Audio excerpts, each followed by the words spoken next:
4, diversada por el honorable Sachera Dr. David Ruiz Olivares, del Santo Templo Central de la Gran Fraternidad Universal en Caracas, Venezuela.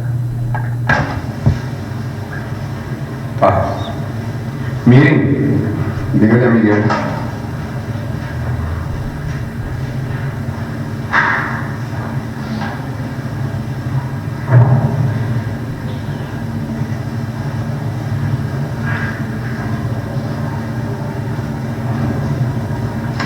Vamos ahora a dar la bienvenida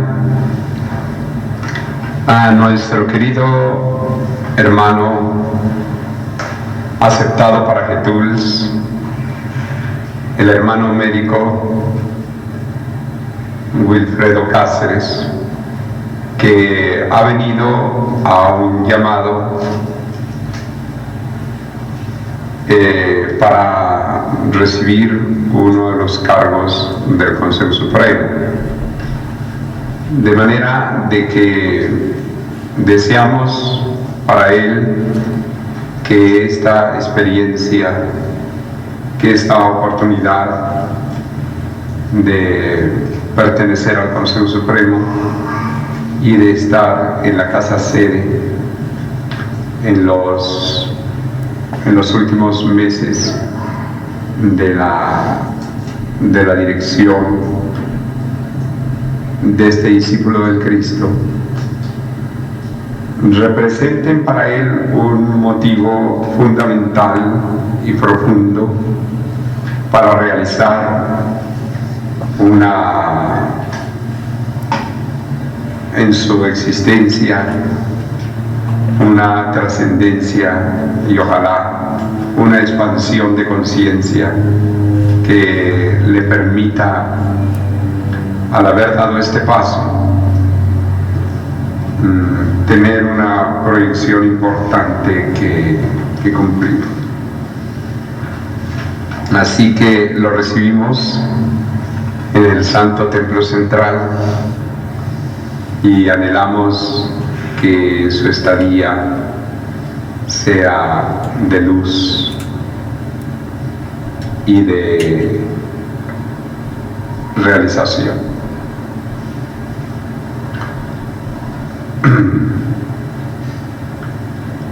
Vamos enseguida a dar el derecho de palabra, puesto que tenemos algunos hermanos que están propiamente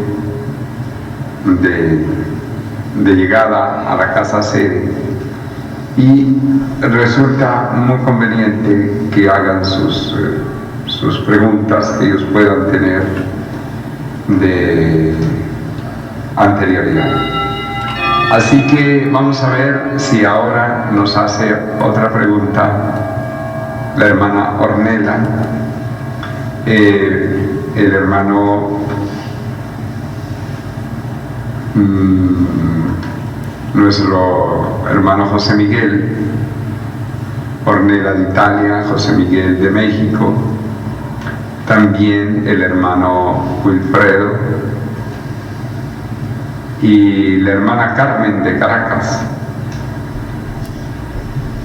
que son ahorita los que tenemos de visita, así o de recién llegados. Así es que tiene la palabra el hermano José Miguel. Primero que todo, toda la hermandad de México, hermano fraternal saludo. Y pues para todos ellos es una situación muy especial venir hasta acá al Santo Templo Central y recibir las enseñanzas del honorable Sachera, ya que consideramos que es una enseñanza muy importante que nos proporciona pues una luz sobre las enseñanzas del Sublime Maestre, que siempre son de bastante trascendencia.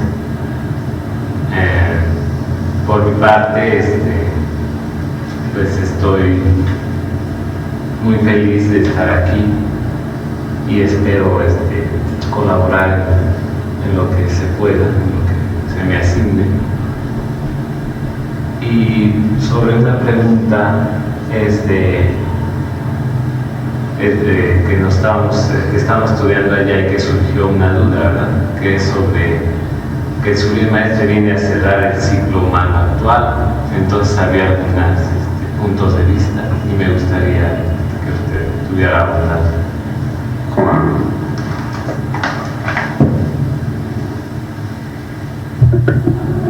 Ello corresponde a una expresión con la cual el Sublime Maestre cierra uno de los propósitos psicológicos y que después fue reproducida en el mensaje en la mitad, publicado en 1964 en Bogotá, que dice que en la segunda venida corresponde al cierre del ciclo humano actual. Hay varias observaciones sobre este ciclo. En primer lugar, el ciclo de una era que termina, un ciclo en que la humanidad estuvo caracterizada por todo lo que sabemos de la era de Piscis, era del creer, el Cristo mártir, exaltación del dolor, separatividad entre las religiones, entre las ciencias, entre los países, entre todo. Pero hay otro aspecto que también tiene que tomarse en cuenta, que no es solamente el cierre de un ciclo, de una era, sino hay algo más. El que el zodíaco, visto así, estando aquí Acuarios, acá Leo, y tomando en cuenta que en Capricornio viene primero Capricornio Saturno, después ya viene Sagitario Júpiter, después ya viene Escorpio Marte, y después ya viene Libra Venus. Entonces, viene a ser como el Satya Yuga de las rondas zodiacales. Es decir, por eso se abre la edad de oro. Entonces, digamos que viene otro ciclo. Claro, inclusive aquí, en donde está previsto los glaciares y las lluvias torrenciales y torrentes, diluvios. Pero, de todas maneras, la otra parte viene a ser con Cáncer, el surgimiento, la matriz, con Géminis, la etapa del silencio, en fin, Tauro, era patriarcal, en que ya viene la etapa del padre. Acá se prepara la etapa del hijo, y aquí se prepara la etapa correspondiente, debería ser al Espíritu Santo si tomamos en cuenta la teología cristiana, aunque si hablamos de teología hindú tendría que ser brahmánico, Vishnu, el hijo de Vishnu, la encarnación de Vishnu, y acá Shiva. Entonces, ¿qué quiere decir? Que en el zodíaco existe también la parte que se inicia con Acuarios, y la parte, aquí hay un error, les pido disculpas, la línea se me fue de este lado.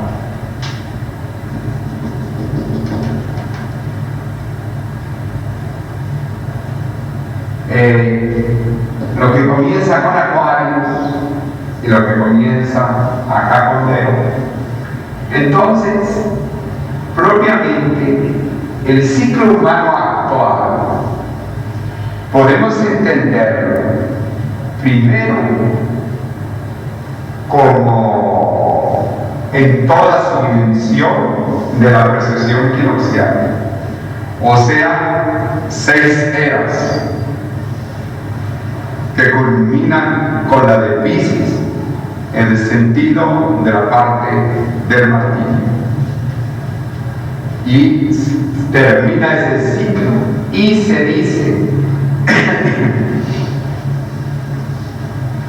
dice que inclusive hay almas que ya no encarnan en este tiempo porque son todavía tan bajas que van entonces a seguir su próxima evolución aquí en estos términos, o si encarnan acá es en forma de que su evolución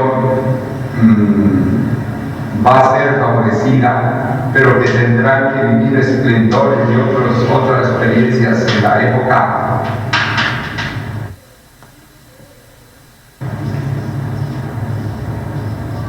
Entonces, tendríamos que considerar bajo la precesión equinoccial ese enfoque. Después tendríamos que poner en segundo término el de la era de Piscis, que termina ese ciclo humano con todas sus características.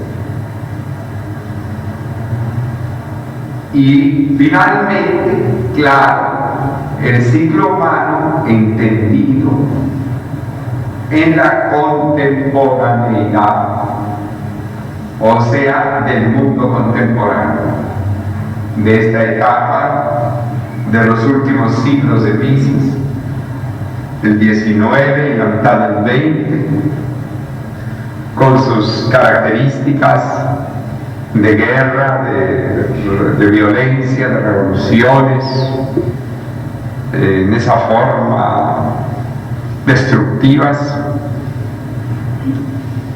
y el mundo convulsionado, de tal manera que serían 3 acepciones. Enseguida tiene la palabra Ornella. Io voglio sapere cosa è sul linea extra dice a proposito della reincarnazione. De la reencarnación. Bueno, podrías ver, lo primero es que él fortalece el criterio de Pitágoras de las vidas sucesivas. ¿Está claro para ti? Vidas sucesivas. Lo menciona en los grandes mensajes. Pero también donde se extiende mucho al respecto es en el propósito psicológico. ¿Quién recuerda cuál propósito psicológico? Número 12. En el propósito psicológico 12, al final del tomo segundo, del volumen segundo. Ciencia y esoterismo. Ciencia y esoterismo allí habla largamente. Ahora bien, sin embargo, hay una parte en que dice el Sublime Maestre, porque siempre él tiene esos matices en su enseñanza que muchos se desorientan. Tú no te vayas a desorientar. Y es que él presenta tesis y antitesis y señala en otra parte del Yuya Yogismo que la verdad es el presente, que el pasado tal vez fue, el futuro tal vez será, tal vez, ¿entiendes? Tal vez será. Y hay otra parte en donde dice que no nos debemos estar preocupados de qué fuimos antes, sino cómo estamos siendo ahora. Entonces, te fijas que ve el Sublime Maestre bajo diversos ángulos, pero en ningún momento niega, al contrario, fortalece, menciona y todavía comenta que el cristianismo, que la comprensión del cristianismo necesita de varias vidas. De tal manera que hace comentarios así muy leves, como es él, que a veces algunas de las enseñanzas más hondas las toca nada más como un ave,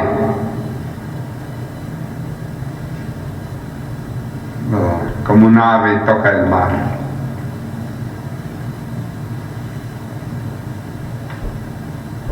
¿Me entendiste casi todo?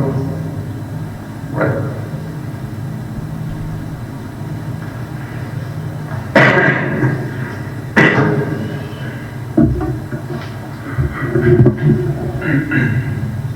Primeramente, agradezco las palabras de bienvenida del amado Maestro, así como sus palabras de aliento que me ha dado, y a su vez hago llegar el saludo discipular de la Hermandad de Arequipa y del Perú hacia su persona, el Consejo Supremo y los hermanos y Hermandad de Venezuela.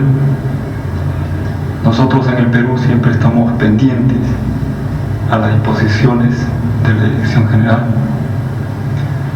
En esta oportunidad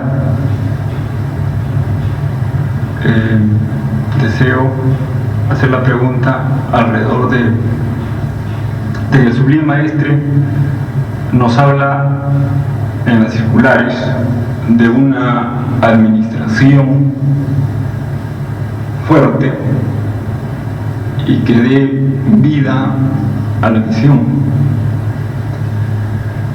Esto me hace pensar de que en toda reunión que deba realizarse en la institución se debe aprovechar para tocar estos puntos. En esta oportunidad deseo de que el amado Maestro nos pueda comentar alrededor de la administración en la GFU. Muy bien.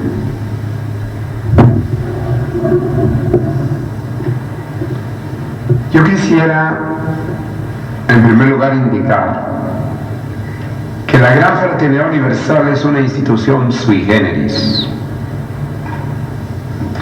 a donde no se pueden aplicar las ciencias económicas y administrativas a la manera como se aplican en otras instituciones.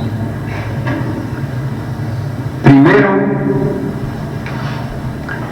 porque en primer lugar se trabaja con un voluntariado, con hermanos de buena voluntad, que casi siempre llegan a la institución con ideales fundamentalmente espirituales o a lo sumo culturales, y muy rara vez llegan con ideales de carácter administrativo. Por lo tanto, hay una mayoría que no está preparada en términos generales, en términos de estadística, para esos menesteres. Segundo, los hermanos que han tenido que afrontar esas responsabilidades se encuentran frente a dos situaciones. Una mayoría de hermanos que no comprende la parte económica y que fácilmente o no tiene la inteligencia para colaborar bien. Y cuando llegan frente a situaciones económicas se deslumbran, pierden los estribos, dan autorizaciones que no resultan. Hermanos que fácilmente dejan perder un terreno que vale mucho, o que dejan perder grandes cantidades en las tonterías mayores, que llegan muchos y los engañan, que no tienen la garra para eso. Y por otro, la circunstancia de que hay otros que piensan al contrario, que miran en todos los que manejan economía defectos, mala voluntad y hasta deshonestidad. Entonces, la persona que se dedica a eso tiene que tener una coraza ante las situaciones, en que por una parte le faltan colaboradores y por otra los que menos ayudan son los que más critican. Porque el ambiente mayoritario es típicamente carente de visión, práctica, experiencia e intención administrativa. Bien. Y en tercer lugar, porque de por sí tenemos por un lado nuestros estatutos, que como organización sin fines de lucro, entre otras cosas, quedaron así los estatutos en relación con que los hermanos no deben recibir retribución, aunque el Sublime Maestre después autorizó que hubiera cooperativas y que hubiera formas en las cuales las mismas leyes exigían. Y entonces ello crea una serie de situaciones, un voluntariado. Pero todavía falta un cuarto factor, aquellos que creen que no evolucionan si se dedican a lo administrativo. Y no solamente no quieren hacerlo, sino no dejan que los demás lo hagan. De tal manera que estos cuatro factores cambian la plataforma de realidades en que se mueve un organismo administrativo. ¿Por qué? Porque en economía sabemos que lo fundamental es el elemento H, o sea, el elemento hombre. Y entonces, generalmente, cuando se encuentra un hermano o una hermana decidida a todo para llevar adelante eso, se le tiene que apoyar por encima de todas las circunstancias, porque es rara avis. Son hermanos y hermanas excepcionales, que están dispuestos a afrontar cualquier situación, que la afrontan y que llega un momento en que realizan que gracias a su labor la institución va a caminar en muchos sentidos. Pero todavía falta un sexto factor, y es la pereza administrativa. A la gente le gusta la docencia, le gusta hasta cargar cosas, puede hacer todo, pero el discernimiento administrativo están acostumbrados a que se les dicte.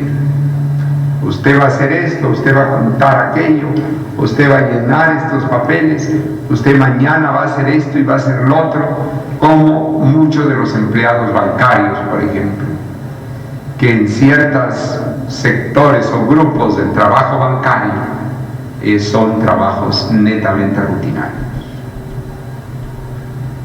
En una institución en que el que se lanza en ese campo tiene que ser un héroe, Entonces, muy fácilmente se encuentra con que los que quieren no pueden y los que pueden no quieren. De manera de que falla la teoría económica. Cuando llegué como director, solicité del entonces Consejo Supremo que hubiera una colecta a nivel mundial para que levantáramos un edificio para eventos internacionales y de carácter docente en Caracas, en la zona este de la ciudad. Pero aquel Consejo Supremo estaba muy imbuido de aspectos, por sobre todo espirituales, y nunca me contestaron, no tuve respuesta, y entonces me decidí a actuar por mí mismo. En un país que por mi parte no había vivido, había tomado contacto más bien con personas relevantes en el campo de la cultura y de la educación y de la ciencia, pero que no conocía yo de ninguna forma, no estaba enterado. Entonces el primer paso que quisimos dar fue un terreno para que después venderlo y construir acá, y al mismo tiempo crear un colegio secundario allá mismo en una parte del terreno. Me encontré con que desconocía el ambiente, y los profesores, 3 de los profesores que quedaron nombrados eran de un grupo que aquí se llama Ruptura, ya con su nombre está dicho todo, que quisieron apoderarse del colegio, que fue una cosa tremenda, gastos tremendos, y luego para colmo unos hermanos quisieron perder el terreno dándolo a hipotecarse a un estafador. Ahí se acabó, y que fue determinante para mi etapa de dirección, porque en lugar de lograr un proyecto brillante, tuvimos entonces que dedicarnos más y más a la parte administrativa. Me lo criticaron, y como vi que eran personas que no eran de confianza, no les informaba, entonces me criticaron más, y se hizo, como dicen acá en Venezuela, un zaperón. Todo esto gastaba los años, y de tal manera que, teniendo que hacer un esfuerzo administrativo, fue una cosa pues sumamente penosa, pero que al fin y al cabo vamos saliendo avante, aun cuando sea al final de nuestro periodo, de nuestra gestión. De tal manera que tuve que vivir un calvario verdaderamente en el aspecto de carácter económico, acá como director, y del cual no me había ocupado nunca, ni como coordinador de la literatura, ni como inspector general, ni como subdirector de la institución. Es como director que tuve que afrontar el aspecto. Con nuestras amistades teníamos economistas, y teníamos muy diversos profesionales que saben de cuestiones económicas. Pero me sumo al rector de la Universidad Abierta a Distancia de Madrid, la UNED, que me conversaba en Madrid que cuando se abrió esa universidad, que la universidad a distancia, por la producción de módulos y de impresos tan grande que tiene, de la cual depende completamente, tiene que tener un sentido administrativo completo. A cargo de ella los profesores, los economistas, los teóricos, los que enseñan ciencias administrativas en un pizarrón. Y ya la estaban hundiendo para siempre. Tuvo él que acudir a un gerente, a un hombre que no tenía inclusive estudios académicos, pero que era muy buen administrador de un editor, y él salvó la universidad. Y dijo: los docentes a sus pizarrones. Los docentes a sus pizarrones, porque en otra parte lo quieren convertir en pizarrón. Entonces, aquí lo que más abundó fueron teóricos que daban unos consejos y unas sugerencias tan fuera de posibilidad, y después, si uno no lo hace, lo critican de que uno no ha sabido hacerlo. Porque según la teoría se debía haber hecho esto, más esto, más esto, más esto, más esto. Y el resultado es que se quería hacer la teoría y no salía a la práctica, porque no había los elementos, porque había que tomar en cuenta los factores sui generis de la institución. De tal manera que el trabajo de carácter económico en la GFU es un carácter eminentemente misional de tipo heroico, por lo menos en este siglo.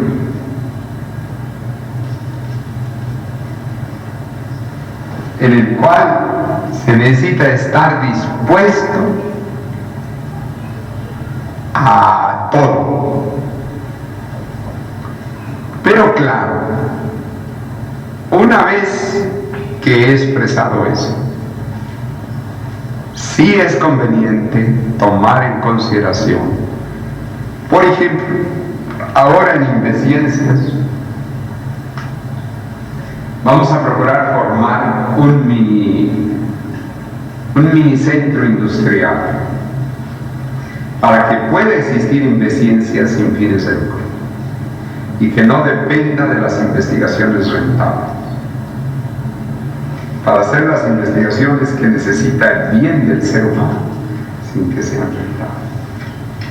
Y necesitamos allí la labor, pero por ejemplo, vamos a suponer cosas muy concretas. Por ejemplo, Federico, que para sorpresa de todos nosotros se trae 7,000 matas de fresa desde Bolivia para comenzar a producir fresa. Y naturalmente nosotros al aeropuerto llegamos con Jesús en la boca, como decían las abuelitas, porque con esto de que Bolivia viene tanto narcotráfico y todo eso a todas partes del mundo, vayan a creer que esas plantas traen ahí. Bueno, pues que Dios nos ayude, en fin, pero él es un osado, Federico es un osado. Entonces, él ha visto esa parte económica. Pero es interesante que no la ha visto exactamente en Venezuela. Porque Venezuela tiene sus particularidades. Venezuela, bien porque sea un centro de peregrinaje, si lo queremos ver desde el punto de vista divino, bien porque está regido por ley, bien porque los venezolanos son bastante sagaces, en general es un lugar donde se dice el venezolano no come cuento. Entonces, esa psicología del no come cuento la aplican muchas veces a muchas cosas legislativas y es difícil. Por ejemplo, un permiso para que se abra un pobre instituto de cátedras libres que no va a dar ni diplomas ni nada, ni va, bueno, llevamos 2 años y medio o 3 para que comencemos a tener la esperanza de que ya no lo van a aprobar. En general es una forma un poco intrincada. Entonces ya él mismo se encuentra con no es el ambiente de Bolivia, donde en Bolivia se desarrollan las cosas, bueno, pues de otra manera.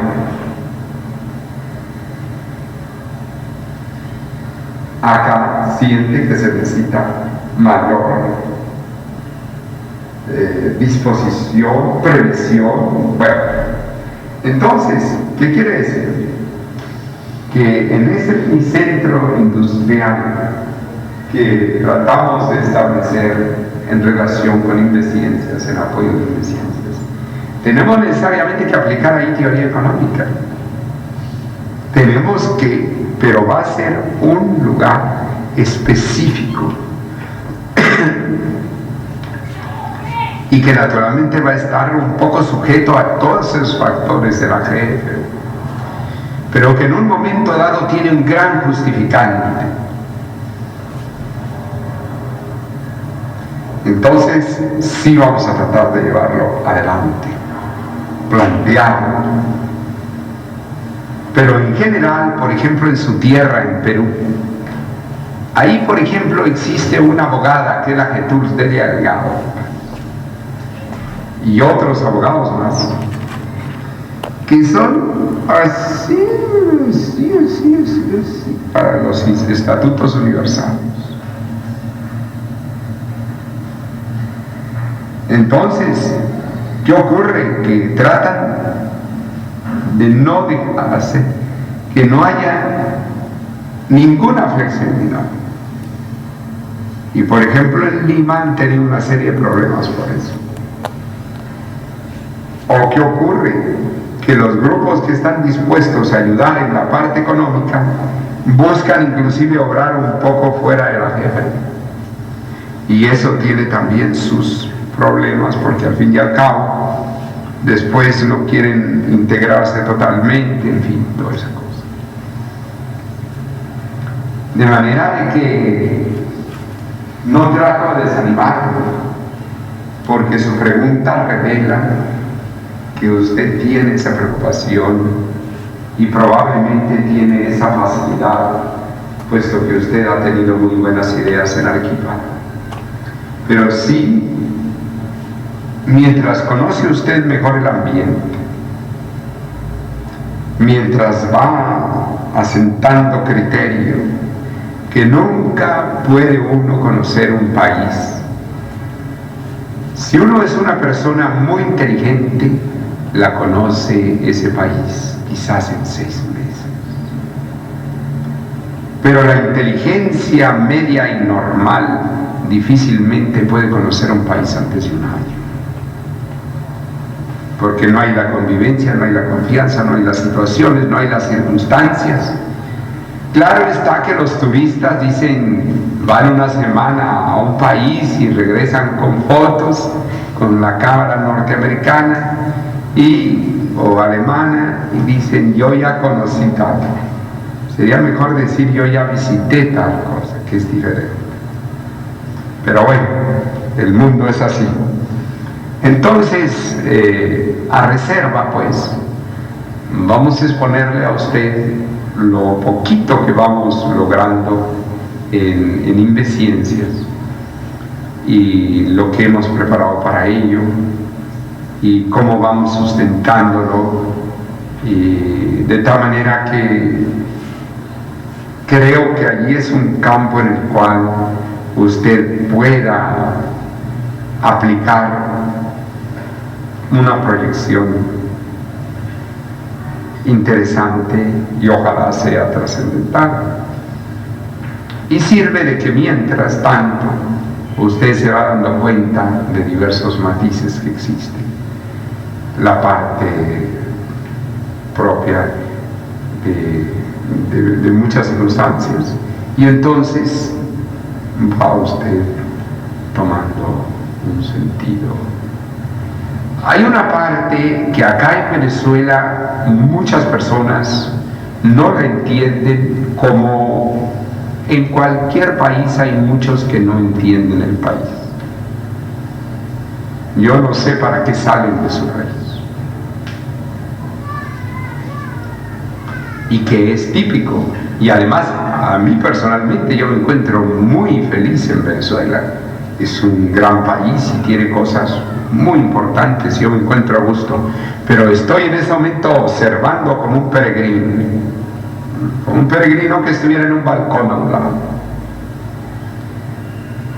Venezuela es un pueblo bravío. Si no hubiera dado un Bolívar, si no hubiera dado todos esos grandes hombres de su historia, ni tampoco podemos olvidar que su naturaleza, me refiero a la naturaleza, forma hombres recios, hombres bravíos. Su himno dice: gloria al bravo pueblo. Pero no hay que olvidar que Leo también rige el corazón.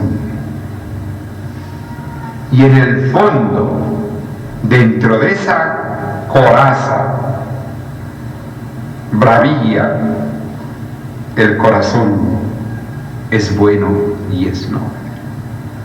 Entonces llegan los extranjeros y se descontrolan, porque al ver que tienen que ser fuertes hasta para pedir un alimento en un restaurante, oye, vale, ¿a qué horas me sirves? Porque si no, ni le sirve.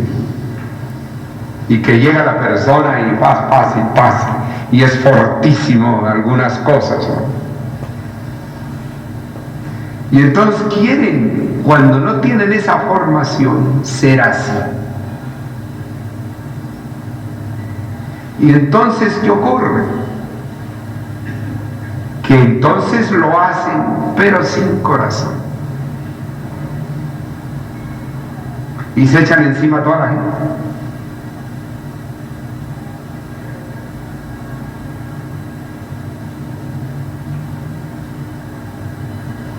Y después están ahí llorando. Después están ahí llorando porque no se dan cuenta de la psicología, ni de las masas ni del individual.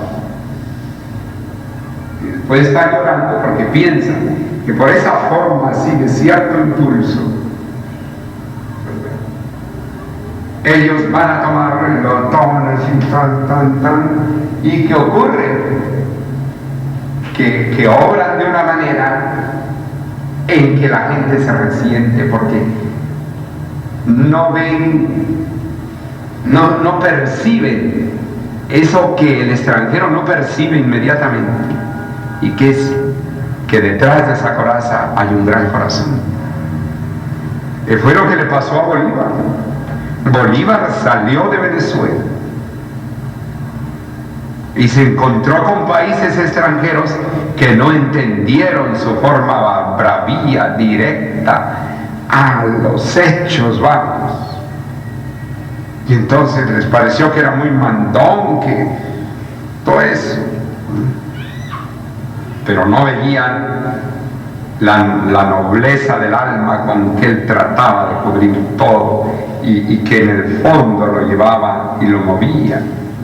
Y entonces por eso le dieron ese calvario de 5 años hasta que le quitaron patria, le quitaron todo. Claro que también le fallaron sus gentes y los propios venezolanos, porque ya era un conjunto de cosas, y entonces los venezolanos se sintieron un poco impactados de lo que pasaba en el exterior, no lo entendieron y se sumaron.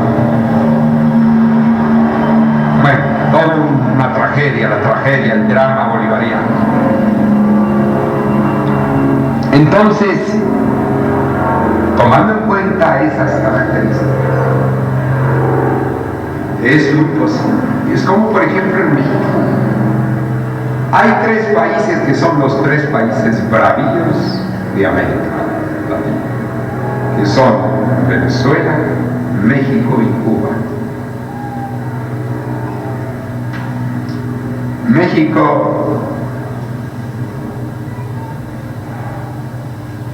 A México lo pintan 2 frases: si me han de matar mañana, que me maten de una vez.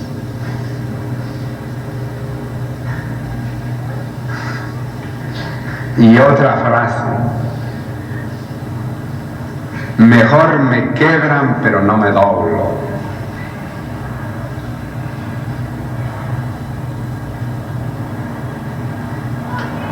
Y el cubano se siente y es además tan fuerte que bueno, yo creo que nada más con ver Fidel Castro ya está descrito de lo que son capaces. Hacen intervenciones cuando llegaban a jugar béisbol a México. Era una cosa que, bueno, pues eran unos encuentros aquellos tremendos. Afortunadamente el béisbol es muy pacífico, no había ninguna lucha, pero ahora era un esfuerzo tremendo. Tremendo. Pero claro, el mexicano no se da cuenta de eso. Los tres países son festivos, porque el venezolano es festivo. Saca chiste, bueno, pues, de lo que sea. El mexicano lo recibe uno con los mariachis. Y Cuba, todo es bongo. De tal manera que pero son países a los que en el fondo no se conoce inmediatamente. Y de allí que hay que ir despacito y buena letra. Porque si no, después tomamos hábitos de un país del cual todavía no hemos sentido integralmente su bondad, su nobleza, su aspecto tan bello que tiene, y tomamos lo superficial. Y no, hay que ir a lo hondo, hay que alcanzar las cosas bien a fondo, porque si no, es como en México. México está regido por Capricornio, acá está regido por Leo. Entonces son mundos muy diferentes y sin embargo que se complementan, que se ayudan.